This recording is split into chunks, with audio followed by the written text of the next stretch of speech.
السلام عليكم أيها الشعب العظيم. اليوم يا شباب الشيء يشرح لكم على دونك الناس، أوريكم إنه شعب متخلف يسوي نفسه إنه فاهم بالدين فاهم بالقرآن، وهم أكبر متخلفين.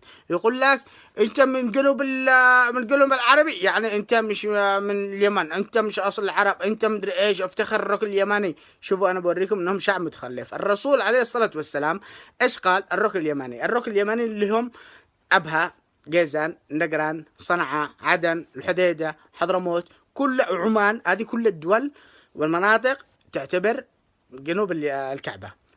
والشمال الكعبة اللي هي الشام، 4 دول: سوريا، العراق، الأردن، فلسطين. هذه الدول كلها تعتبر شمال الكعبة. بعدين التقسيم السياسي اللي قسمه اللي عبارة عن حدود قبل كم سنة. فالمهم يجي يقول له من الجنوب، يقول لك انت مش من الركن اليماني، انت مدري ايش. فعلا تخلف، اقسم بالله هذا شعب متخلف. انا بوريكم صنعاء هذه اللي جالسين فاعلين فيها انه دحين عاصمه من مدري ايش. تعرفوا من اللي اعتبر صنعاء عاصمه، رغم ان الامام ما كانش معتبر صنعاء عاصمه، كان معتبر صعدة العاصمه.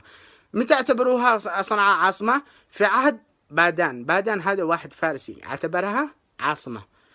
وطبعا الإمام كان مسميها المملكة المتوكلة اليمنية سنة 1918 سماها. قبل كذا ما كانش اسمها إلا الإمامة، وما كانش اسمها اليمن لحد الآن. عنها ما قلناش اليمن. هذا قبل كم 100 سنة، هذا أقل من 100 سنة.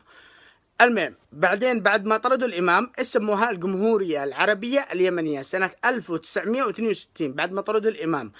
بعدين لما قامت الوحدة في 1990 اعتبروها الجمهورية اليمنية. بعدوا العربية راحوا يبيعوا في بيع خضرة، نزلوا لعدن يبيعوا خضرة. لما قاش الله رحلهم. هذا التخلف. يقول لك نحن أصل العرب. يا ابني أنت مش أصل العرب. أنت لو ترجع للتاريخ أصل العرب أصل الحمير.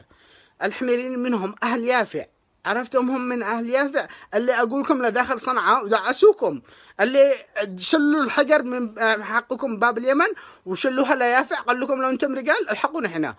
صح؟ سمعتوا تذكروا الجملة هذه؟ اليافعي راطل والزيدي وقية ولا لا؟ تعرفوها؟ تشلوا الحجر حقكم روحوا لي. أنا ماليش دخل.